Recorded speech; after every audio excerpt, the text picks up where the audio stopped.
warahmatullahi wabarakatuh.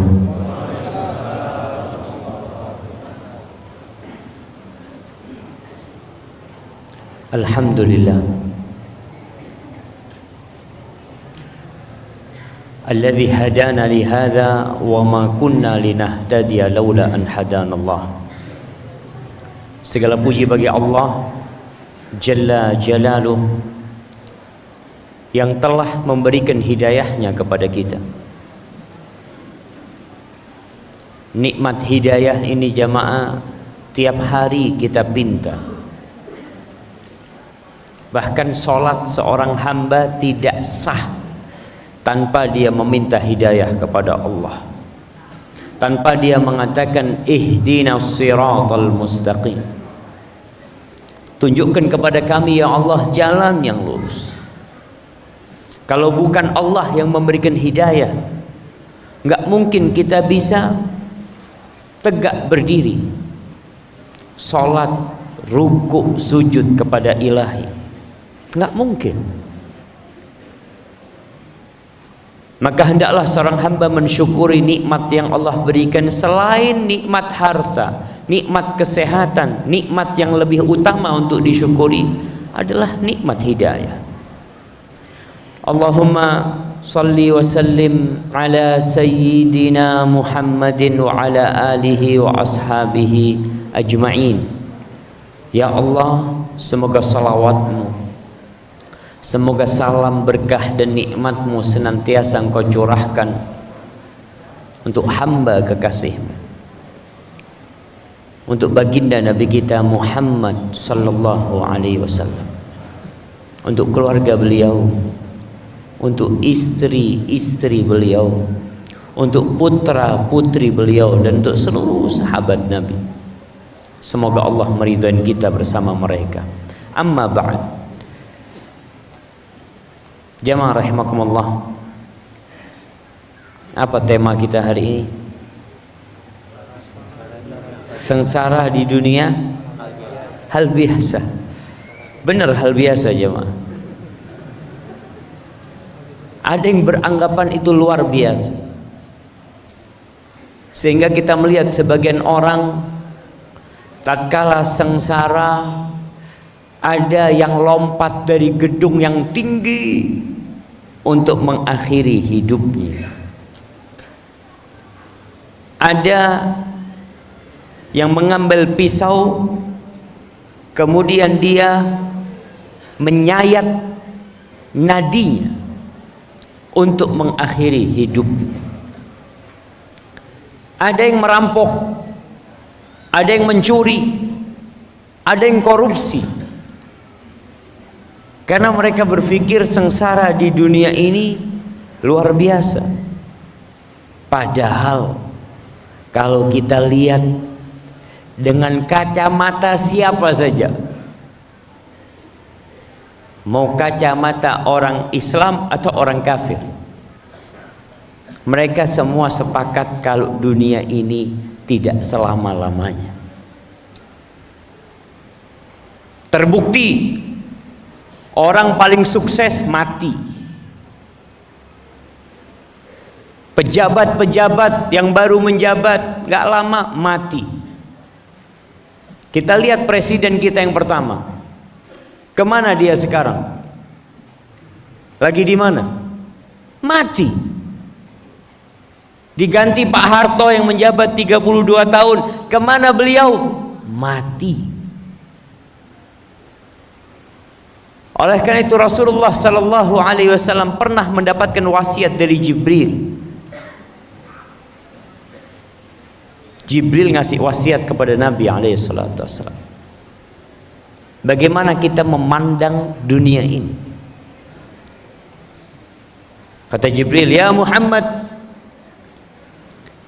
ish ma syi'ta fa innaka mayyitun wa ahbib man syi'ta fa innaka mufariquh wa'mal ma syi'ta fa innaka majziyun bihi. Wahai Muhammad, hiduplah semaumu, hiduplah semaumu, kamu pasti mati.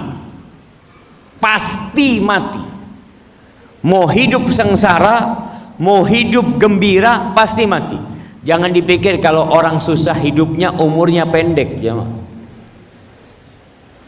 Antum bisa melihat ada orang-orang kampung yang tidak pernah naik pesawat, yang tidak pernah pegang HP, Masya Allah, badannya sehat, umurnya 70 tahun, 80 tahun, nggak pernah opnam di rumah sakit. Orang susah. Subhanallah. Ish masyi'ta, udah kau mau hidup terserah, pasti kamu mati. Itu Nabi SAW. Jadi kalau kita lihat jamaah, ternyata dunia ini memang bukan tempat tinggal, bukan buat orang baik, bukan buat orang buruk. Qarun mati, Fir'aun mati, Nabi Sulaiman, Nabi subhanallah, yang memiliki kerajaan yang tidak akan pernah disaingi oleh siapapun. Mungkin sekarang orang bicara, sekarang canggih Zat, lebih canggih dari masa Nabi Sulaiman. Nggak ada. Sekarang orang kalau mau naik pesawat gimana jemaah? Harus ke bandara, harus isi bahan bakar, harus ngantri. Nabi Sulaiman mau keluar kota, itu angin datang jemaah. Jadi keluar istananya, keluar masjidnya, beliau naik berangkat. Beliau punya istri satu di Sabah, Bilqis, istri Nabi Sulaiman. Nabi Sulaiman ada di Palestina. Gimana beliau ngunjungin istrinya? Kalau harus naik pesawat jemaah, mau pesawat pribadi. Pesawat pribadi itu tetap nggak bisa landing di rumah dia jemaah. Tetap harus di bandara. Tapi punya Nabi Sulaiman, Masya Allah, sampai ke depan rumahnya turun. Jadi kalau dulu antum melihat karpet yang bisa terbang, itu tuh Nabi Sulaiman. Tapi beliau juga mati. Selesai. Subhanallah. Cintai siapa dan apa yang engkau inginkan. Kata Jibril, fa innaka mufariqu, engkau pasti berpisah dengan dia.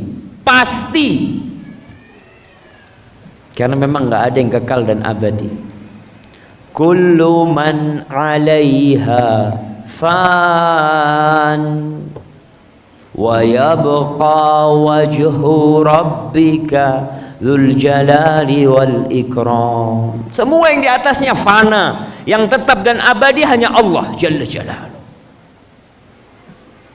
Maka kita harus sadar bahwasanya di dunia ini sementara. Antum kalau jadi polisi, alhamdulillah tadi ucapkan kita terima kasih kepada Bapak dari kepolisian yang menjaga kita. Polisi itu mau bintang 4, kira-kira kalau bintang 4 umurnya tambah panjang apa tambah pendek? Nggak ada urusan sama bintang umur itu. Yang jelas dia bakal mati meninggalkan jabatannya. Ada yang sebelum mati sudah pensiun. Selesai udah. Yang dahulu ketika dia jalan, Masya Allah, karpet merah dihamparkan. Setelah pensiun selesai. Oleh karena itu Allah ingin menjelaskan kepada kita hakikat kehidupan dunia ini. Di surah Al-Hadid ayat 20. Di surah Al-Hadid ayat 20 Allah mengatakan, i'lamu annamal hayatud dunya. Kalian ketahuilah, harus orang itu punya ilmu, memahami. Banyak orang sekolah S1, S2, S3 ke luar negeri, pulang nggak paham tentang kehidupan dunia. Tetap dia berambisi untuk mengumpulkan dunia ini, lupa dengan akhirat. Dan itu kebanyakan manusia. Allah sebutkan ya'lamuna zahiran minal hayatid dunya wa hum 'anil akhirati hum ghafilun. Kebanyakan manusia itu ilmunya hanya tentang dunia. Bagaimana membangun masjid 3 lantai, 4 lantai, membangun gedung yang tinggi. Mungkin 1 kilometer. Manusia bisa bikin itu. Belajar dia. bagaimana mengeruk yang namanya timah, kemudian menjadikannya balok-balok, kemudian jual. Faham dia, bikin alat-alat, tapi nggak paham bagaimana punya rumah di surga. Nggak paham bikin rumah di surga gimana, nggak paham dia. Dia paham dengan sesuatu yang sangat sebentar sekali. Makanya Allah katakan, i'lamu, kalian harus berilmu, belajar. Annamal hayatud dunya la'ibun walahun wazinah. Kehidupan dunia ini hanya permainan. Antum lihat orang-orang yang main, jemaah. Orang main bola lalu menang, dapat apa dia? Oh, dapat piala gini. Habis gitu ya udah, kerja lagi, dia sibuk ngurusin kehidupan dia. Laib, permainan kehidupan dunia. Walahu, tempat orang bersenda gurau, rekreasi ke sana, ngobrol sana, ngopi sana, ketawa-ketawa. Kemudian kata Allah, wazinah, perhiasan kehidupan dunia ini. Kita lihat orang dalam kehidupan ini sibuk dengan aksesoris, cincinnya, jamnya, kemudian kendaraannya. Terus kata Allah, wa tafakhurun bainakum, tempat berbangga-banggaan di antara kalian. Ada yang bangga dengan wajahnya yang tampan, wajah dengan tubuhnya. Antum bisa ngelihat orang-orang yang gagah perkasa itu, kalau pakai baju, kenapa baju adiknya yang dia pakai? Dia tahu nggak cukup, dia tetap pakai karena dia mau berbangga dengan ototnya. Masya Allah. Wa tafakhur, berbangga-banggaan dengan motornya. Antum bisa lihat orang kalau naik motor yang bagus-bagus itu, kenapa knalpotnya selalu besar? Kok nggak ada yang knalpotnya kayak knalpot ya motor-motor biasa? Ada kebanggaan, supaya orang pada ngelihat, ini bukan motor biasa, jemaah. Ada yang bangga sama istrinya. Berapa istri antum? Aduh, baru 3 Ustaz. Masya Allah. Antum? Ana 1 belum punya. Orang berbangga-banggaan dalam kehidupan ini. Wa tafakhurun bainakum wa takathurun fil amwali wal aulad. Berbanyak-banyakan harta, berbanyak-banyakan anak.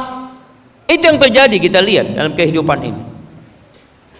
Orang selalu ingin menunjukkan kekayaannya, menggambarkan anaknya. Antum anaknya, alhamdulillah, anak-anak 1 jenderal, anak-anak yang 2 masya Allah dokter spesialis, yang 1 kerja di sini.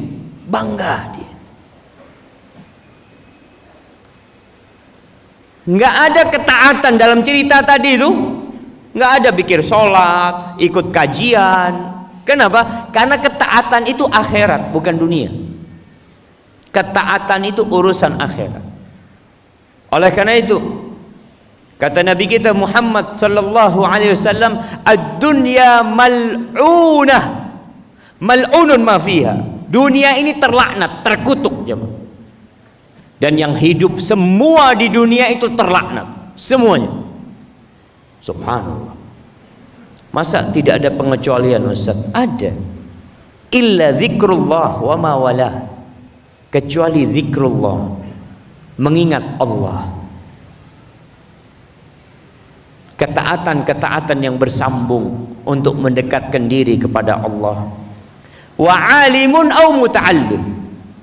Dan yang ketiga, yang enggak terlaknat ini, orang yang alim, ilmu tentang akhirat lagi, bukan ilmu tentang dunia. Au muta'allim, orang yang belajar agama Allah ini tidak terlaknat, jamaah. Dan kita bisa melihat ilmu tentang akhirat ini sangat minim sekali. Di mana-mana antum lihat, di sekolahan, SD. Kenapa SDIT?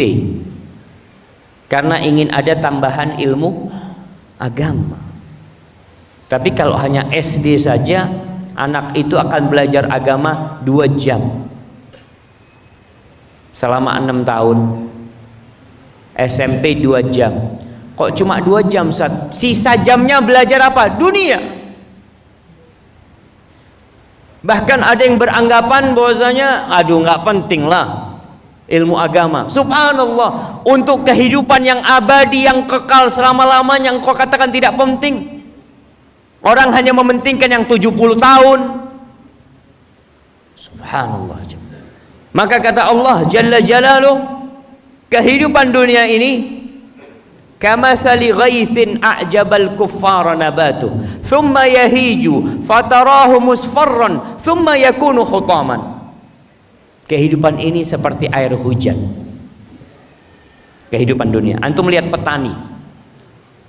Petani itu kalau turun hujan, masya Allah, dia menanam padi yang, masya Allah, dia lihat hijau tumbuh. Seberapa lama dia akan hijau? Nggak lama. Setelah 3 bulan dia mulai menguning. Menguning. Yang awalnya hijau menyenangkan, tahu-tahu dia sudah sampai masa panennya, dipotong, habis, kemudian dibakar atau beterbangan dia itu. Itu kehidupan dunia. Jadi kalau antum kadang-kala dengar, oh fulan baru menikah seumur jagung terus bercerai, kehidupan kita ini seumur jagung cuma.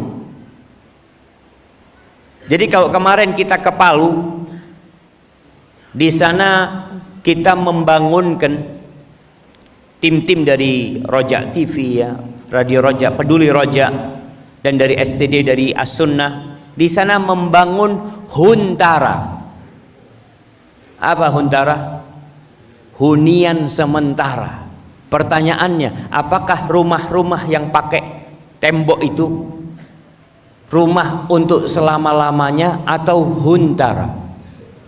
Sama huntara.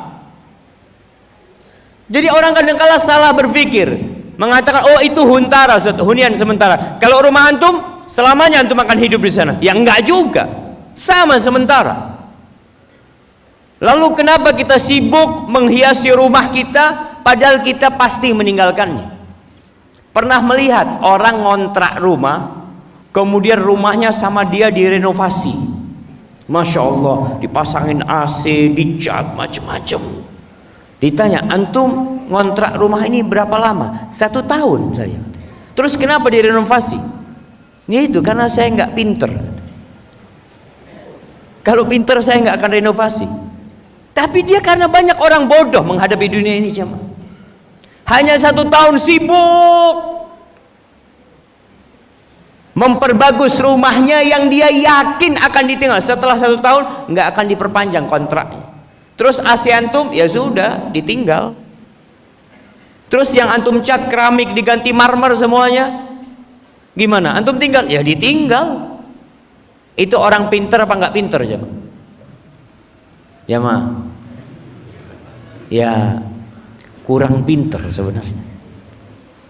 Lalu Allah katakan, wa fil akhirati adzabun syadid wa maghfiratun minallahi wa ridwan wa mal hayatud dunya illa mataul ghurur. Di akhirat nanti, tuh kalau kita bicara akhirat jamaah, ada 2 pilihan.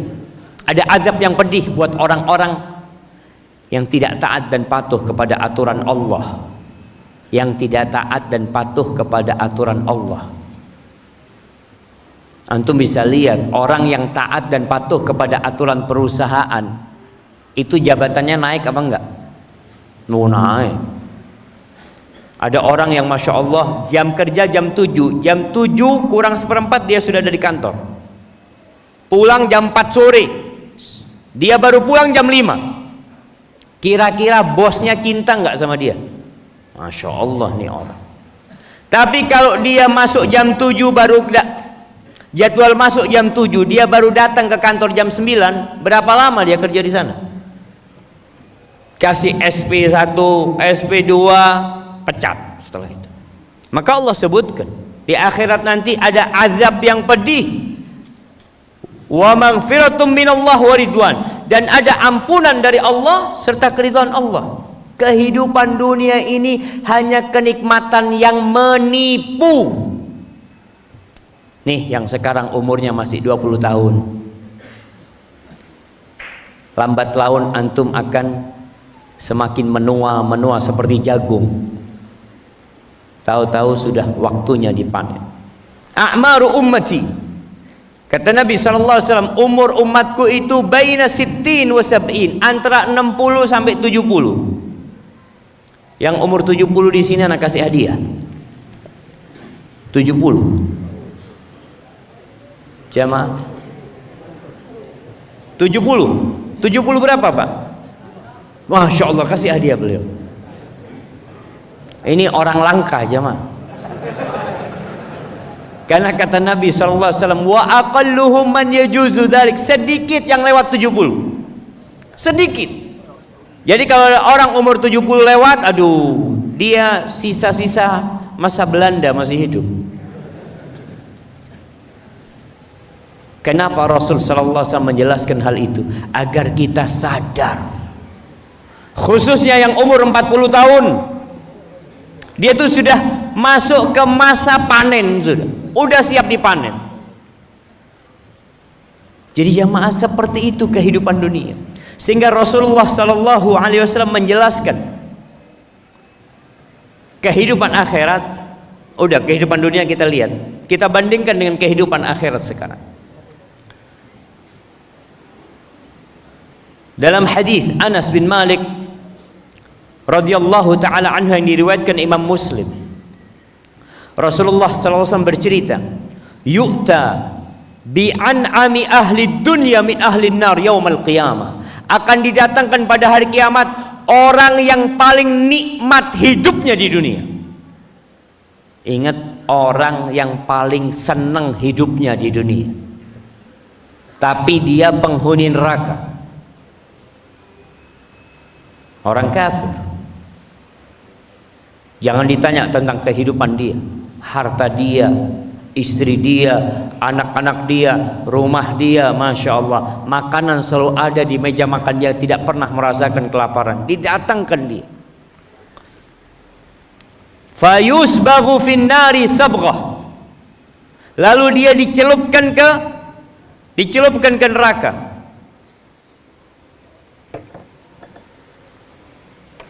Yusbaghu sabghah, dicelupkan ke neraka lalu dikeluarkan.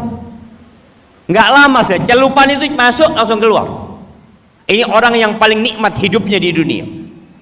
Setelah keluar, ditanyakan kepada dia, ya ibna Adam, wahai anak Adam, hal ra'aita khairan qat, hal marra bika na'imun qat.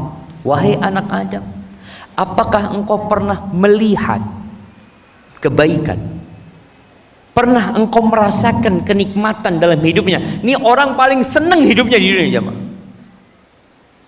Setelah dicelup satu celupan, ditanya, apakah engkau pernah melihat kebaikan, merasakan kenikmatan? Fayaqul, la wallahi ya Rabbi, ma ra'aitu khairan qad, wa ma marra bika na'imun qad. Enggak ya Allah, aku tidak pernah melihat kenikmatan satu celupan jamaah. Lupa dengan segala kenikmatan dunia. Kalau kita bicara waktunya, nanti di neraka khalidina fiha abada, kekal selama-lamanya. Baru satu celupan sudah lupa dengan segala nikmat.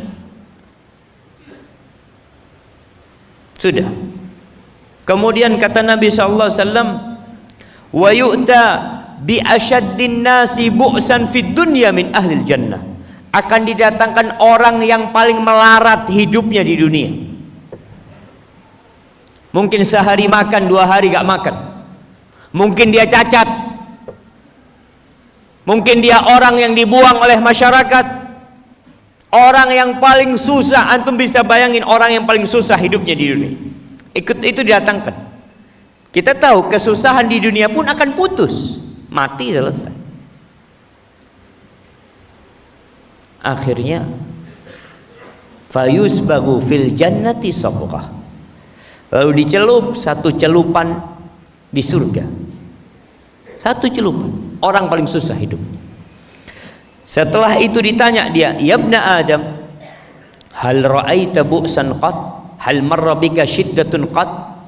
Apakah engkau pernah melihat kesengsaraan dalam kehidupanmu? Apakah pernah berlalu dalam dirimu sesuatu yang menyusahkanmu? Fayaqulu la wallahi ma marra bi bu'sun qat wallahi.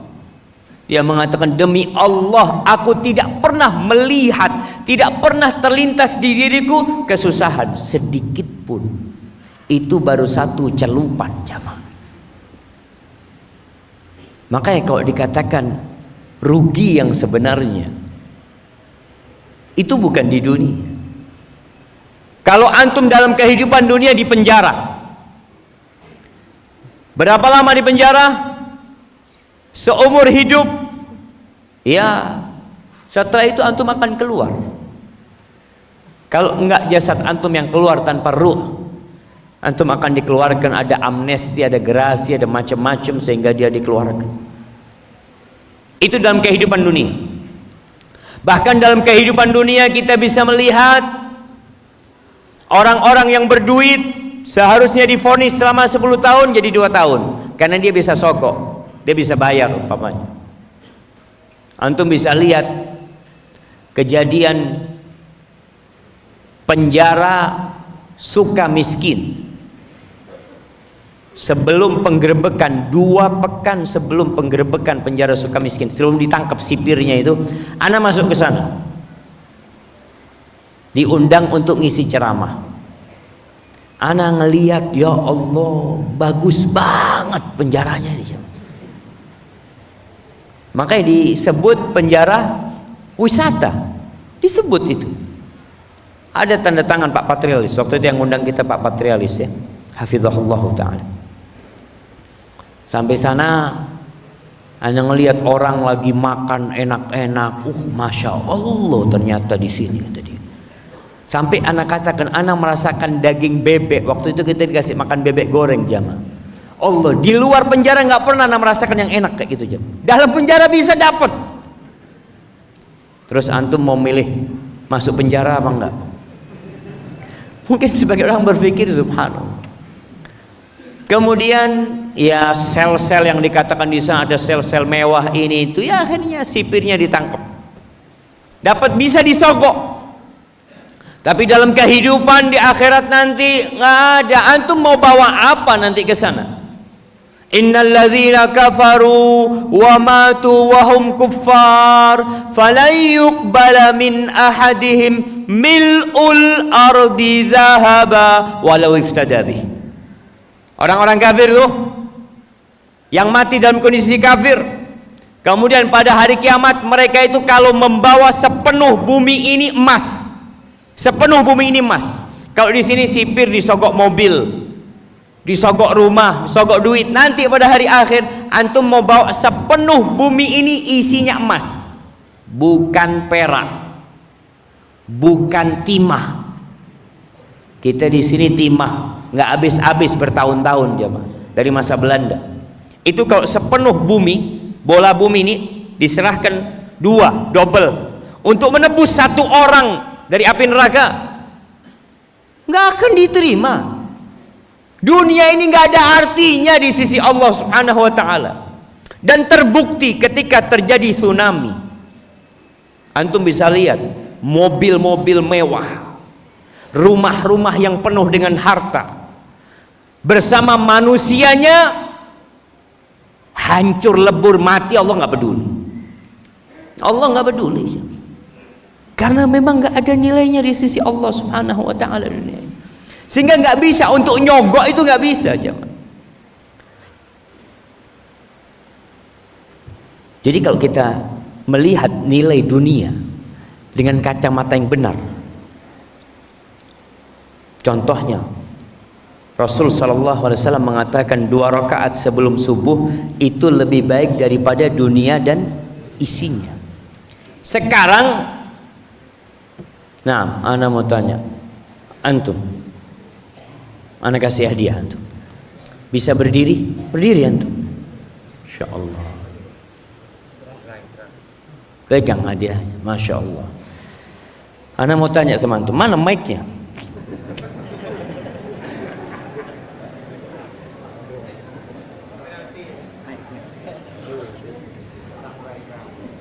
Tenang dulu. Antum mau dikasih duit 100 juta. Nah, tapi nggak sholat qobliyah subuh. Wah, pura-pura nggak mau. Dari sini mic-nya. Zakallah. Masya Allah jamaah. Bener antum? Masya Allah. Alhamdulillah masih ada orang kayak gini. Mudah-mudahan banyak di tempat ini jamaah. Jadi orang kasih pilihan, nggak sholat 2 rakaat sebelum subuh, tapi dapat duit 100 juta.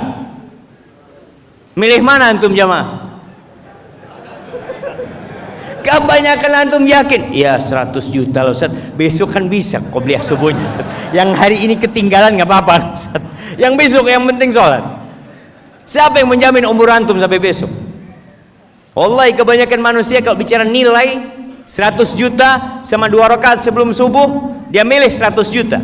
Padahal 2 rakaat sebelum subuh lebih baik daripada pulau ini jamaah. Pulau ini yang isinya timah, itu 2 rakaat sebelum subuh lebih baik. Tapi sekarang memang nilainya belum kecerna sama kita. Nanti antum akan bisa mencerna. Contoh nih, kalau antum punya emas sebanyak 5 kilo, antum bawa emas 5 kilo di tas, teman antum bawa air 5 liter.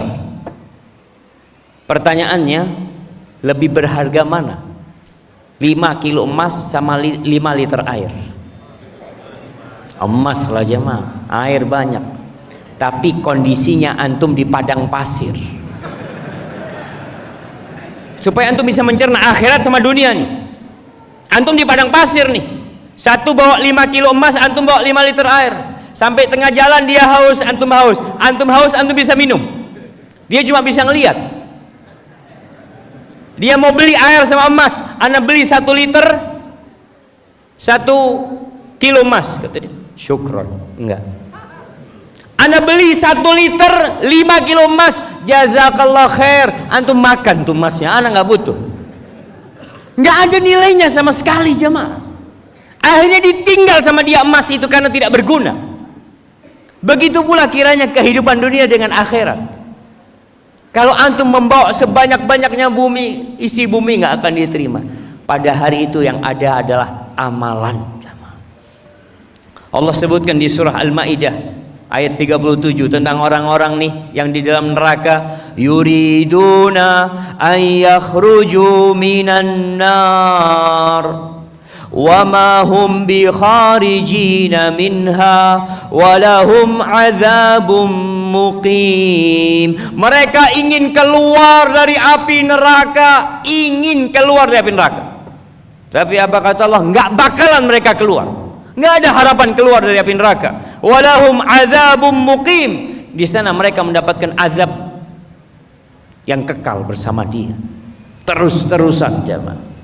Makanya antum coba bacalah surat Al-Ghasyiyah supaya tahu dengan kehidupan dunia ini. Apa kata Allah? Hal ataka hadithul ghasyiyah wujuhun yawma idzin khashi'ah 'amilatun nasibah tasla naran hamiyah tusqa min 'ainin aniyah laisa lahum ta'amun illa min dhari' la yusminu wa la yughni min ju'. Itu penghuni neraka, dibakar di dalamnya, haus, butuh minuman, dikasih minum hamiyah, air yang panas jemaah. Antum kena air di sini yang panas, mendidih, melepuh. Gimana kalau air itu dituangkan di mulut antum? Gimana kalau dituangkan kepada antum itu darah, nanah dan keringat penghuni neraka? Makanan ada, dikasih makan di sana, jangan takut. Astagfirullahaladzim. Astagfirullah. Seharusnya kita takut. Ana salah ngomong jangan takut. Kasih makan. Dhari', zakum. Makanan itu makanan yang penuh dengan duri, yang kalau masuk mulutnya, subhanallah, itu luka semua mulutnya. Yang namanya ususnya akan terburai, terputus-putus. Itu makanannya. Jadi kalau antum mau sengsara, sengsara di dunia, jangan sengsara di akhirat. Antum bisa lihat bagaimana sengsaranya orang yang merantau. Orang ini merantau jamaah, kerja di Malaysia umpamanya, Masya Allah, dia tinggal di sebuah kamar yang ukurannya hanya 3x3. Itu kamar dia, tapi dia sabar. Berapa tahun antum kerja di Malaysia? 10 tahun Ustaz. Antum tabah sabar cuma kamar seperti itu? Iya Ustaz, ana punya rice cooker, ana makan tiap hari telur ya, sama kecap, alhamdulillah. Kadang kala mie instan ana makan selama 10 tahun. Masya Allah, ana dapat surat jemaah, surat cinta. Masya Allah, suruh berhenti Ustaz. Nah, kita masuk sesi tanya jawab sebentar lagi. Dia selama 10 tahun di sana, susah hidupnya, tapi pulang berbahagia. Kenapa? Alhamdulillah Ustaz, semua hasil kerja ana kirim Ustaz ke Mentok. Alhamdulillah, ana sudah punya rumah di sini, ana sudah punya sawah di sini, ana sudah punya mobil di sini, ana sudah punya motor di sini. Alhamdulillah Ustaz, ana pulang bahagia. Dia susah di negeri orang, tapi di negeri sendiri dia berbahagia. Itulah yang seharusnya kita pikirkan dalam kehidupan ini. Kita susah di dunia, gimana gak susah? Subuh harus bangun Ustaz, orang pada tidur kita harus bangun, berangkat ke masjid lagi, nanti zuhur adzan sholat lagi, asar sholat lagi, maghrib sholat lagi, isya sholat lagi. Hadhihi hiya dunya sijnul mu'min wa jannatul kafir. Dunia itu penjara buat orang yang beriman dan surga buat orang-orang kafir. Maka bagaimana kita menyikapi dunia ini? Kun fid dunya ka'annaka gharibun au 'abiru sabil.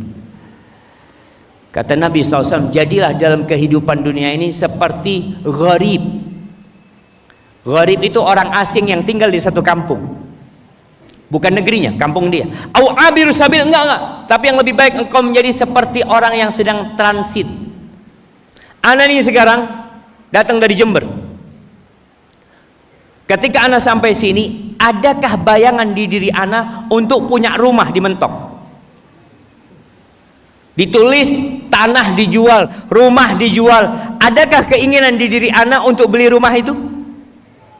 Kira-kira menurut antum jamaah? Enggak ada lah. Oh ini Ustaz, ada yang nawar, Ustaz ini Ustaz, alhamdulillah ada tanah Ustaz, luasnya 1000 meter, ini tempatnya strategis Ustaz, harganya sekian. Ustaz mau beli. Apa kata anak? Jazakallah khairan, ana mau pulang. Ana nggak ada keinginan apa-apa di sini. Seperti itu seharusnya seorang mukmin dalam kehidupan dunia ini. Kalaupun antum mau jadi orang kaya silahkan, tapi bawa kekayaan antum ke akhirat, karena antum akan tinggalkan tempat ini. Makanya ada seorang jamaah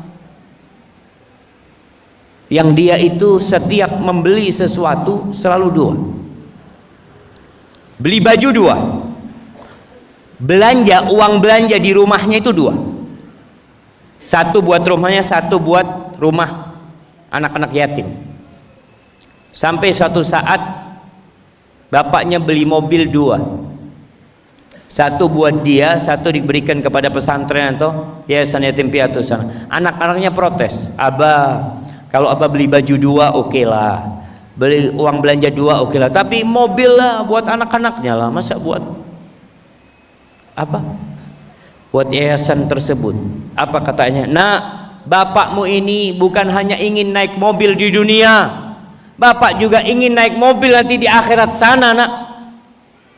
Ini orang yang cerdas jamaah. Ketika dia tahu hartanya akan ditinggal sama dia, ana mau bawa harta antum bawa masuk ke kuburan antum.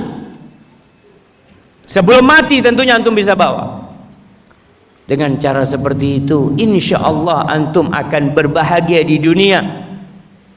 Rabbana atina fid dunya hasanah wa fil akhirati hasanah wa qina adzabannar. Ingat kita diciptakan tidak lama di dunia ini, waktu kita terbatas sebagaimana waktu ana terbatas di tempat ini, maka persiapkan untuk kembali berjumpa dengan Allah Jalla Jalaluh. Hadza wallahu a'lam bishawab. Kita masuk ke sesi tanya jawab. Masya Allah.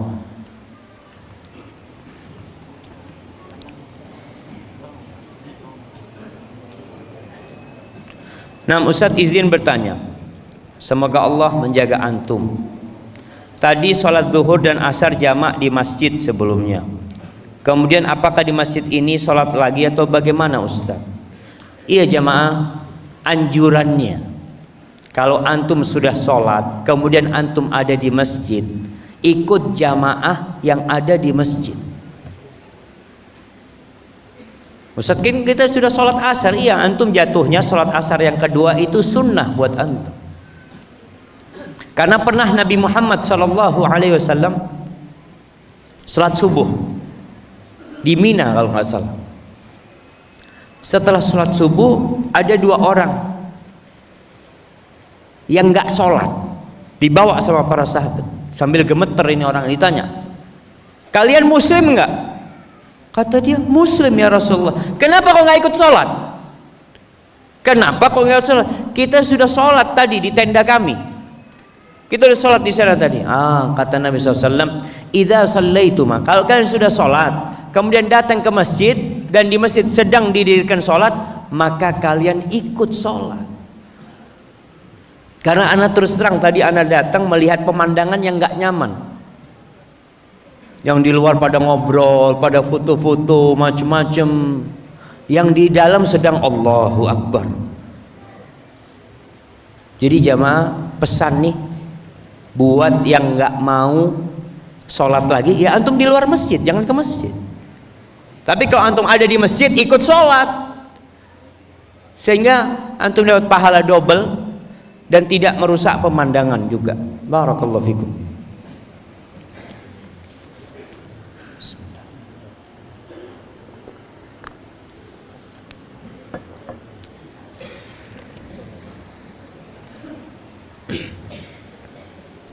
Bagaimana cara memberi semangat, motivasi kepada teman saya yang sudah beberapa kali nador belum mendapatkan jodoh? Bilang sama dia, jodoh di dunia sementara, cari jodoh di akhirat nantinya. Jamaah bener, antum kau menikah dengan wanita dunia, Allahu Akbar, di surga itu Allah menyebutkan wa azwajun mutahharah wa hum fiha khalidun. Istrinya itu suci dari segala kotoran. Wanita surga itu nggak datang bulan, nggak nifas, nggak bau peti, nggak bau jengkol, nggak ada, masya Allah, mutahharah. Kemudian dia akan tetap gadis. Antum kalau menikah dengan gadis di dunia ini, pertanyaannya, mana yang udah nikah? Anak kasih hadiah. Yang nikah sama gadis mana? Angkat tangan. Nah, kasih mic dia. Berdiri antum. Berdiri antum. Masya Allah. Hadiahnya besar ini. Pertanyaannya harus agak susah. Antum nikah sama gadis berapa lama? 18 tahun, masih gadis sampai sekarang? Ya enggak lah, berapa lama gadis dia? Sebentar saja kan? Masya Allah, ini ambil hadiahnya buat antum. Sebentar gadis itu jamaah, sebentar, semalam cuma selesai. Seperti itu, setelah itu menua badannya akan kacau. Yang awalnya 48 jadi 84 beratnya. Subhanallah, itu gadis perempuan di dunia. Kalau di akhirat apa kata Allah? Inna ansha'na hunna insya'a faja'alna hunna abkara urban atraban li ashabil yamin. Kami jadikan subhanallah wanita-wanita itu dibikin jamaah. Allah menciptakan bidadari surga itu dengan kalimat kun, jadi. Dan mereka tetap gadis, tetap gadis.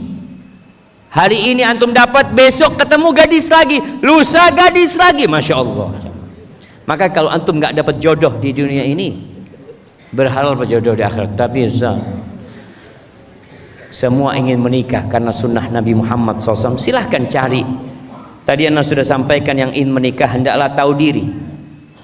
Dia tahu diri, dia bercermin. Jangan minta, anak kepingin wanita Ustaz yang hafid Al-Quran. Antum hafal Quran? Belum Ustaz. Akhirnya ditolak sana, ditolak sini. Jadilah orang baik. Insya Allah jodoh yang baik akan datang kepada antum. Barakallahu fikum.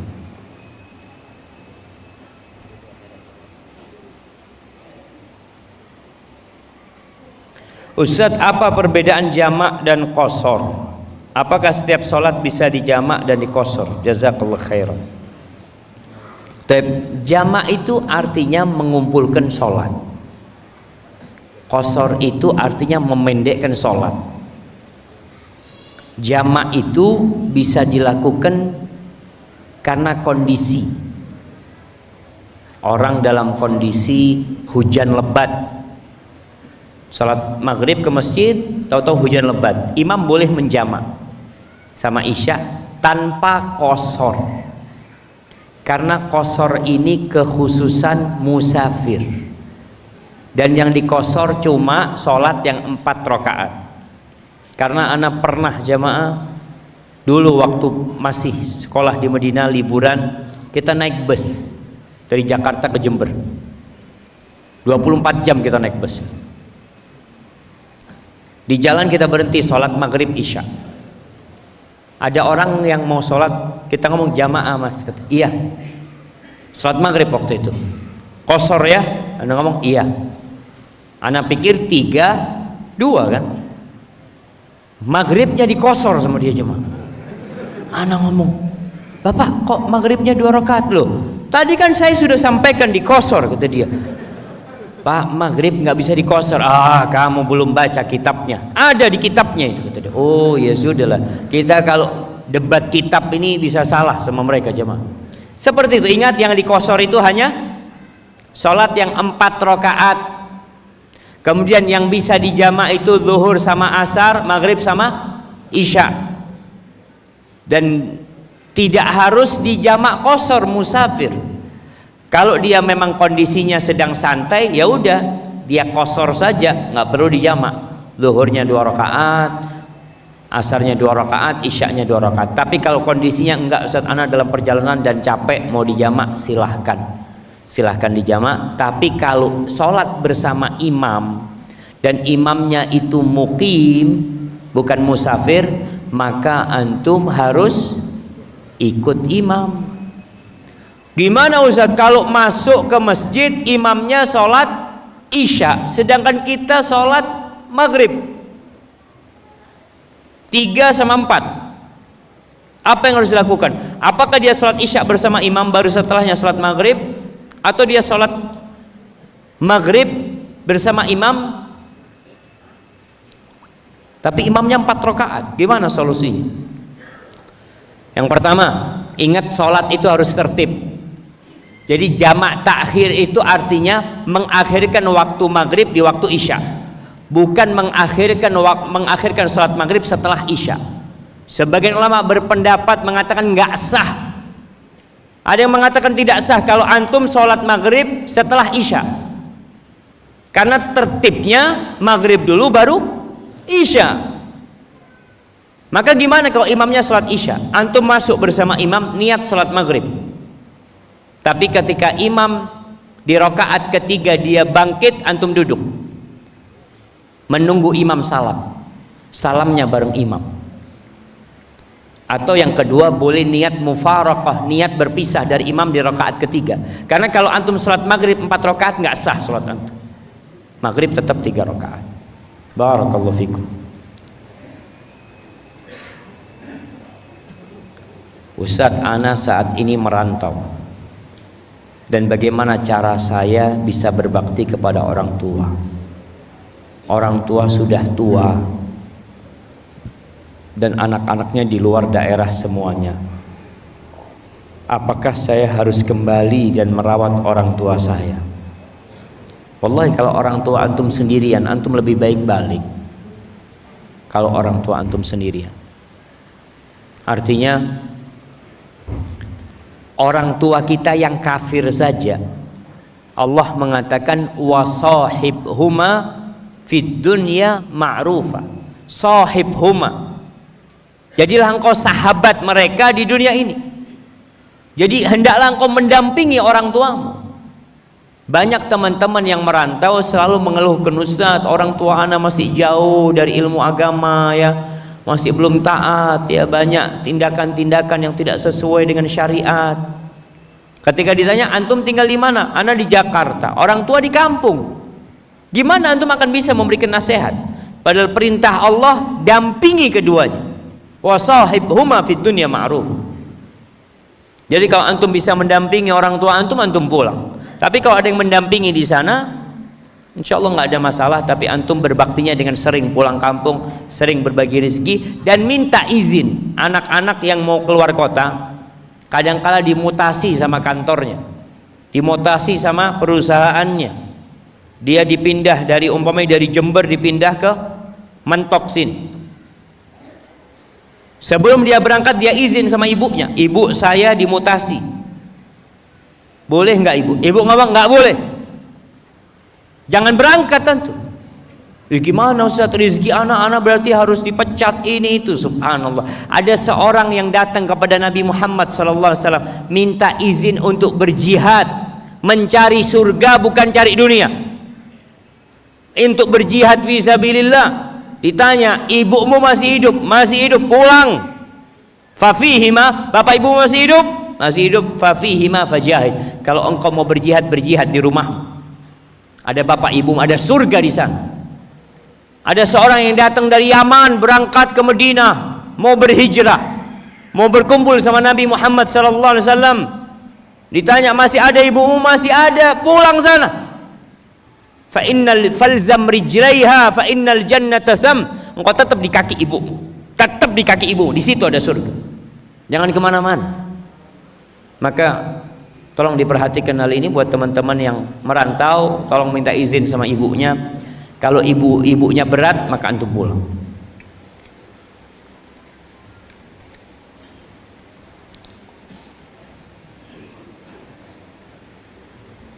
Ustadz mau bertanya di luar tema, bolehkah seorang istri menyelipkan uang untuk dikasih sama ibunya tapi tanpa sepengetahuan suaminya karena takut dimarahi? Kalau uangnya itu uangnya istri, maka nggak perlu izin suami. Suami kasih hadiah sama istrinya, nih hadiah, sudah terserah dia mau dikasihkan ke ibunya, mau disedekahkan ke masjid, mau berikan kepada fakir miskin, itu sudah milik istri. Tapi kalau duitnya suami, maka ada dua kondisi. Yang pertama, kalau tahu suaminya mengizinkan, ya sudah kasih. Tapi kalau tadi suaminya tidak mengizinkan, maka nggak boleh. Karena duitnya punya siapa? Punya suami.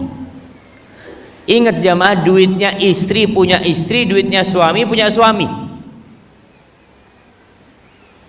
Faham nggak? Duitnya istri, antum kalau mau ngambil harus izin. Alhamdulillah dapat istri kaya raya, masya Allah, alhamdulillah. Antum mau naik mobilnya istri, izin sama istri. Afwan, mau nyewa mobilnya gitu kan. Izin punya istri. Kalau istrinya udah bang mau dipakai, pakai. Ini mobil milik kita berdua. Ya sudah, berarti milik bersama. Tapi kalau tidak, itu tetap miliknya istri. Rumah tetap miliknya istri kalau memang istri yang memilikinya. Sehingga suami pun tidak berhak mengambil uangnya istri kecuali dengan izinnya istri. Sebaliknya, istri nggak boleh ngambil duitnya suami. Namun suami punya kewajiban memberi nafkah kepada istrinya, wajib hukumnya. Gimana Ustaz kalau suami tidak memberikan nafkah cukup? Boleh nggak istri mencuri duitnya suami? Boleh. Bapak, boleh asalkan, masya Allah, boleh asalkan dengan cara yang ma'ruf. Jadi boleh asalkan dengan cara yang ma'ruf, artinya kebutuhan dia. Masya Allah. Kenapa baterainya apa? Taruh di atas.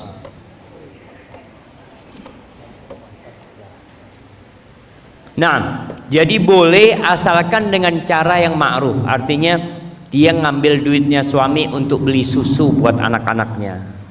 Dia ngambil duitnya suami memang untuk kebutuhan yang primer buat dia, yang mendesak, untuk beli token listrik, untuk beli. Tapi jangan ngambil duitnya suami, Anda ngambil duit suami Ustaz untuk beli HP yang paling baru, Ustaz. Nggak boleh. Kemudian suami, ingat, para suami ini kalau ngasih nafkah sama istrinya sesuai dengan kebutuhan istri atau sesuai dengan kemampuan suami. Ibu-ibu, ada mic nggak ibu-ibu? Ini hadiah buat ibu-ibu kayaknya. Nah, ada mic nggak di sana? Ada? Coba, siapa yang mau jawab? Mic-nya buat ibu-ibu. Jangan dibawa ke sini. Itu mic diambil. Ada mic. Ya. Pertanyaannya, ibu-ibu ini mau nafkah dari suami sesuai kebutuhan atau sesuai kemampuan suami? Sesuai kemampuan suami, Ustaz. Masya Allah. Kalau suaminya miskin, gimana? Nggak apa-apa, nah, Masya Allah. Kasih hadiahnya nanti. Nah, kirim ke belakang. Jamaah, Allah mengatakan liyunfiq dzu sa'atin min sa'atih. Wa man qudira alaihi rizquhu falyunfiq mimma atahu Allah. Kata hendaklah orang memberikan nafkah itu sesuai dengan kemampuannya. Suami gajinya hanya 2 juta, ya udah. Umpamanya si suami punya kewajiban memberikan nafkah kepada orang tuanya, 1 juta dia berikan kepada orang tuanya, 1 juta dia berikan kepada istrinya. Hanya ini yang aku miliki. Kemudian Masya Allah setelah 2 tahun naik pangkatnya, gajinya 20 juta, tetap ngasih ibunya 1 juta, ngasih istrinya 1 juta. Zalim yang seperti ini. Sesuai dengan kemampuan. Engkau mampu memberikan 10 juta, 10 juta. Tapi kalau memang nggak mampu sesuai, maka istri nggak boleh nuntut. Artinya kalau suaminya nggak mampu, ya udah itulah suami dia. Tapi kalau suaminya mampu, di sini sang suami akan dimintai pertanggungjawaban sama Allah. Ada suami-suami yang pandai bersedekah, bangun masjid, bangun rumah untuk orang-orang miskin, tapi sama istrinya pelit dia. Ada apa enggak ibu-ibu? Ada katanya.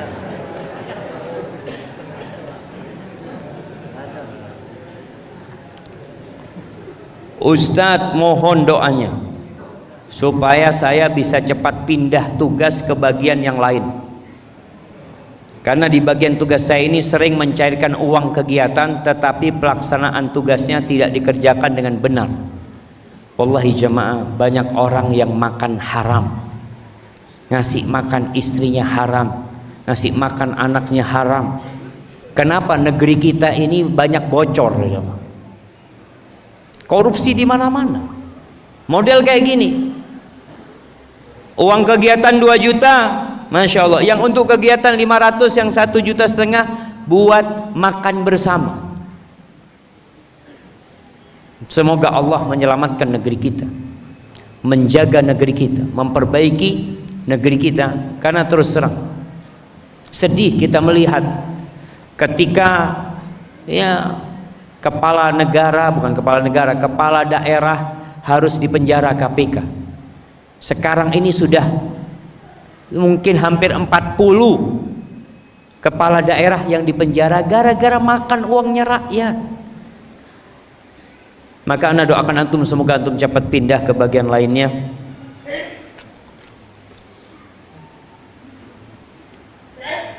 Bismillah Ustadz, tolong motivasinya untuk keluarga anak. Alhamdulillah hadir. agar tidak meninggalkan sholat. Barakallahu fikum, jazakallah khairan. Jamaah, sholat ini rukun Islam yang kedua, tiangnya agama, amududdin. Kalau onta itu, dia itu tulang punggungnya. Kalau nggak ada, ambruk. Ada orang meninggalkan sholat tapi dia mengatakan, Masya Allah Ustaz, fulan ini Ustaz, orangnya Masya Allah Ustaz, baik hati, dia suka membantu orang, tapi sayangnya tidak sholat, dia bukan orang baik. Ada orang tidak sholat tapi dia tidak berzina, Masya Allah baik dia Ustaz. Subhanallah, meninggalkan sholat itu lebih parah daripada berzina. Meninggalkan sholat lebih parah daripada memperkosa. Jangan main-main dengan sholat. Yang pertama dihisab pada hari kiamat sholat. Kalau sholatnya baik, semuanya baik. Sholatnya buruk, habis semuanya. Maka jangan mensederhanakan sholat. Dan yang Allah pinta sama kita, ya sesuai dengan tema kita. Kalau antum mau susah di akhirat, ya silahkan, nggak usah sholat. Tapi subhanallah jamaah, Allah pinta sama kita nggak banyak, hanya 5 waktu. Dulu kita tuh mau dikasih beban 50 waktu. Awal Nabi dapat perintah sallallahu alaihi wasallam sholat dari Allah berapa waktu? 50 waktu. Kalau 50 waktu dibagi 24 jam, setiap berapa menit kita sholat jamaah? Kira-kira setengah jam kita sholat. Baru keluar dari masjid sampai rumah, hayya ala sholat, aduh sholat lagi. Allah sudah ringankan 5 waktu. Alhamdulillah, masih nggak sholat. Antum kerja dari jam 7 sampai jam 4, taat patuh sama Allah, nggak patuh, padahal yang ngasih tangan antum Allah, yang ngasih kaki antum Allah, yang ngasih mata antum Allah, yang memberikan segala fasilitas Allah. Antum lebih taat sama perusahaan daripada sama Allah. Seorang muslim tuh jamaah, slogan dia sami'na wa ata'na. Sami'na wa ata'na. Ustaz, apa hukumnya jika seorang mu'alaf tidak mengganti namanya ke nama yang islami? Adakah konsekuensinya kelak di akhirat? Yang pertama jamaah, berkaitan dengan nama, orang itu akan mendapatkan bagian dari nama dia selama namanya artinya baik. Nama itu ada yang haram, seperti nama-nama Tuhan, nama-nama berhala, nama-nama dewa-dewa yang disembah, itu haram hukumnya. Maka dia harus mengganti namanya. Tapi ada nama yang enggak haram, makruh aja, namanya kurang baik artinya. Siapa nama antum? Alhamdulillah, Ribut Ustaz. Pernah lihat namanya orang Ribut? Ada namanya Ribut. Wajib diganti? Enggak wajib, tapi lebih baik diganti.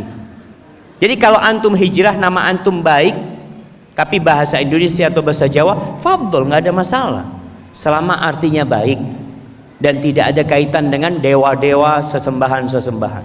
Jadi antum tidak harus merubahnya. Dan ketahuilah, ada seorang sahabat yang namanya Hazan. Hazan itu artinya susah, keras kepala.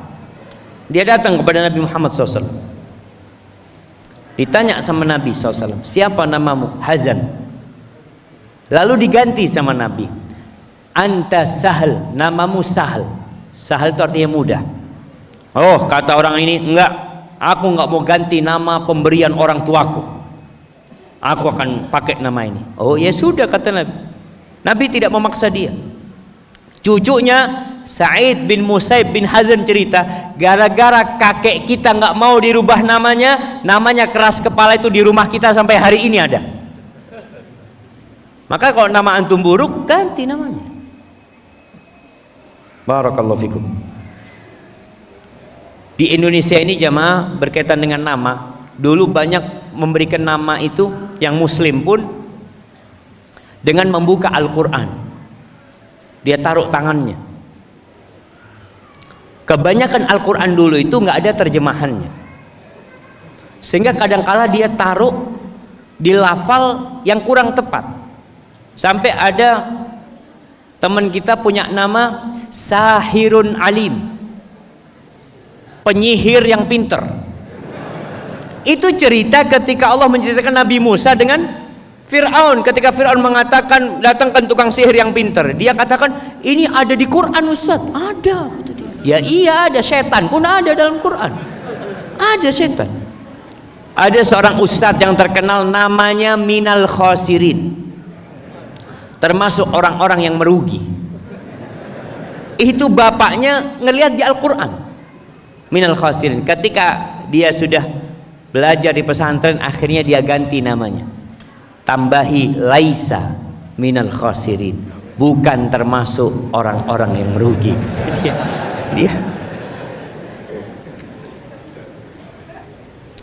Ustadz, ada seorang mau poligami, tapi orang tuanya tidak mengizinkannya. Bagaimana Ustadz? Ya udah, antum nggak usah poligami. Artinya, memang kita tahu poligami ini nggak harus izin sama istri atau sama orang tua. Tapi kadang-kala orang tua itu takut anaknya bertindak zalim.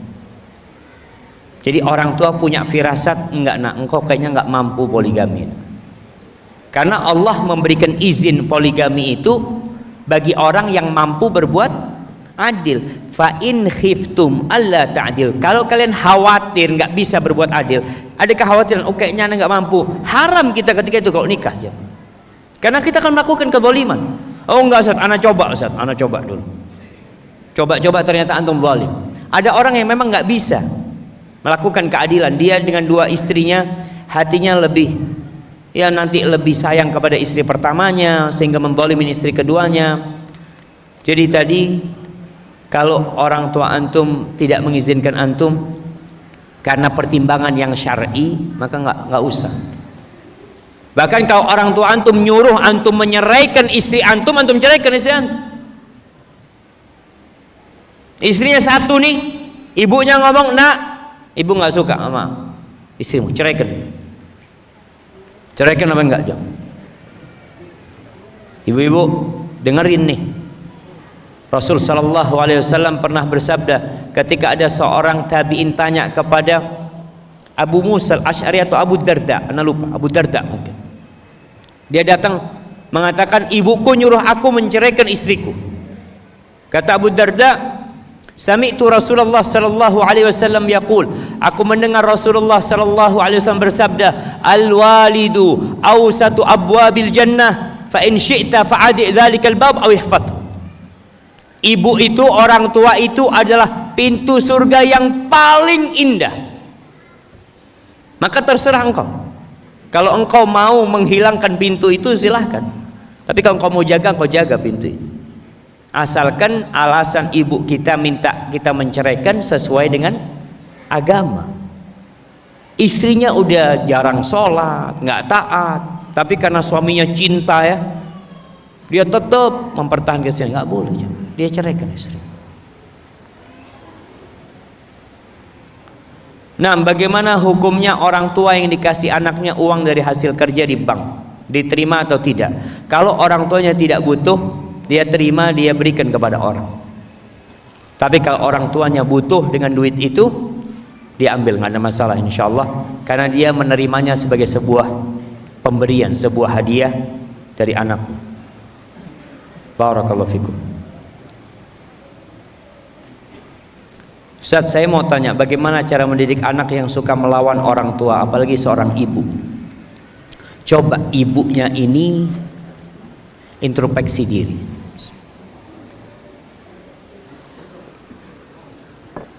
Alhamdulillah. Kenapa anaknya durhaka? Apakah dia durhaka sama orang tua?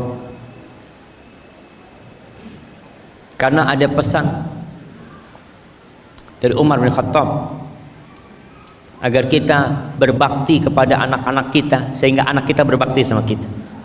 Kita mendidik dengan cara yang baik. Kita berbakti sama orang tua kita. Kalau kita awalnya memang durhaka sama orang tua kita, bisa jadi kita dapat anak yang durhaka pula. Maka kita istighfar, ya Allah, minta ampun sama Allah. Mungkin engkau pernah melukai hati orang tuamu, menyakiti hati ayahmu, ibumu. Kita ajak ngomong itu nggak boleh sama orang tuanya.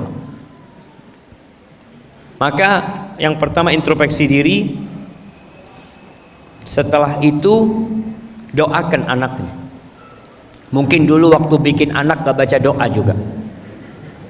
Banyak orang-orang bikin anak gak baca doa, anaknya gak diakikoin juga. Maka berusahalah untuk mendidik anaknya dengan cara yang baik, ya. Bawa ke tempat-tempat yang dia melihat dengan matanya orang-orang yang berbakti sama orang tuanya. Tunjukkan antum bagaimana berbakti sama orang tua antum, sehingga anak melihat, oh ternyata seperti ini, duduk itu seperti ini, berbicara seperti ini. Sehingga anak itu lebih banyak belajar dari melihat daripada belajar dari pengetahuan yang diberikan kepada dia. Barakallahu fikum. Ustaz, saya punya anak istri tapi sholat akhir waktu. Alhamdulillah masih sholat. Kenapa sholat di akhir waktu? Kenapa? Lalai. Ya tugas suami sekarang. Tugas suami terberat itu adalah menyelamatkan istrinya dari api neraka. Jadi diingatkan terus. Rasulullah Sallallahu Alaihi Wasallam itu subhanallah, beliau masih mengingatkan putrinya Fatimah dengan menantunya Ali untuk sholat, tapi sholat malam. Malam hari itu Nabi SAW menyuruh Ali untuk bangun. Ala tusollian, kalian gak sholat malam? Dibangunkan. Artinya tetap ada watawasau bil haq, watawasau bis sabr. Kalau perlu suami habis sholat di masjid jamaah, pulang ke rumah, panggil istri sama anaknya, ya Allah ambil wudhu semua, abah mau jadi imam. Boleh bapaknya jadi imam lagi sholatnya, tapi sholat sunnah buat bapaknya, buat keluarganya jadi sholat wajib. Sholat ini perlu dibiasakan, perlu ada pembiasaan. Dan Allah mengatakan wa'mur ahlaka bis shalah wastabir 'alaiha. Suruh keluargamu sholat dan engkau sabar menyuruh keluargamu sholat.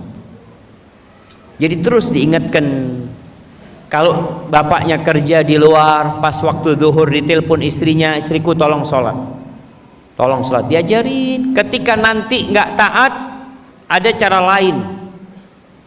Salah satu caranya istrinya itu diboikot, tidak dikumpulin. Setelah dikasih nasihat nggak mau, udah nggak usah dikumpulin istri. Sehingga istrinya sadar, kenapa suamiku kok nggak ngumpulin aku. Istri berpikir semoga dapat hidayah, karena kalau seperti ini terus mungkin dia diceraikan sama suami. Dan suami harus jadi kuat di rumahnya, dia pemimpin di rumah. Nah, ini pertanyaan terakhir. Ustadz, bagaimana sikap istri menghadapi suami yang suka main game online? Wallah jamaah. Jadi ada fitnah yang masuk ke setiap rumah sekarang. Itu tanda-tanda kiamat. Mungkin salah satunya masalah game online ini. Bagaimana sikap istri kalau suami main game online? Yang pertama, berusaha untuk dia ada di sebelahnya suami. Biar suami main game online. Kalau sudah dikasih tahu nggak mau, biar dia main game online, anti baca Quran di sebelahnya. A'udzubillahi minasyaitonirrajim. Baca Quran, diruqyah suami. Nanti suaminya akan pindah juga. Bang, biar abang main itu tapi dapat berkahnya Quran, bang. Ya, bacain Quran sampai selesai baca ayat kursi, ditiup suaminya. Dapat hidayah suaminya. Artinya kesian memang jamaah. Terus istri harus bisa menciptakan suasana yang indah dalam rumah. Bikin suaminya kalau masuk rumah nggak kepingin keluar rumah. Dengan apa? Ya apalah permainan-permainan di rumah yang bisa dia bikin. Suami datang masuk rumah, jangan pernah ditanya suami ini dari mana. Ibu-ibu, ibu-ibu, dengerin. Kalau suami datang ke rumah, jangan ditanya dari mana. Pertanyaannya apa? Mau apa? Bapak-bapak siap? Ditanya mau apa gitu. Kalau ditanya mau apa, masya Allah, suami itu langsung dikunci rumahnya. Enggak, aku nggak mau keluar. Sudah, alhamdulillah. Ditanya mau apa, mau yang panas, mau yang dingin, dengan wajah yang penuh senyum. Jangan ditanya dia dari mana, karena banyak rumah tangga ini ribut gara-gara istri nggak sabar tanya dari mana. Biar suami yang cerita sendiri. Dia dari mana? Katakan, ya Allah bang, abang kecapean bang ya, mudah-mudahan anak pijetin bang ya. Dia cerita, oh iya abang baru dari ini ya, cerita dia. Tapi kalau ditanya dari mana, dari sini. Ngapain? Oh nggak, sama siapa? Terus ngobrolnya tadi apa? Ini tadi kita nggak bawa kamera, seharusnya direkam semuanya. Laporkan kepada istri. Jangan. Istri itu terimalah suami dalam rumah. Kalau keluar rumah, titipkan sama Allah Subhanahu Wa Taala. Masuk rumah, suamiku. Bikin dia nggak keluar rumah. Hadza wallahu a'lam bishawab. Jamaah, itu yang bisa Anda sampaikan pada kesempatan kali ini. Kurang lebihnya mohon maaf, karena terus terang jamaah, perjalanan kita ini masih panjang. Kemana? Allahu Akbar. 2 jam setengah lagi kita baru sampai ke tempat tujuan kita. Apabila yang Anda sampaikan benar itu dari Allah Jalla Jalaluh, kalau ada yang salah dan kurang berkenan, itu dari diri Anda pribadi. Allah dan Rasulnya terbebaskan dari kesalahan itu. Subhanakallahumma bihamdika asyhadu an la ilaha illa anta astaghfiruka wa atubu ilaik. Wassalamualaikum warahmatullahi wabarakatuh.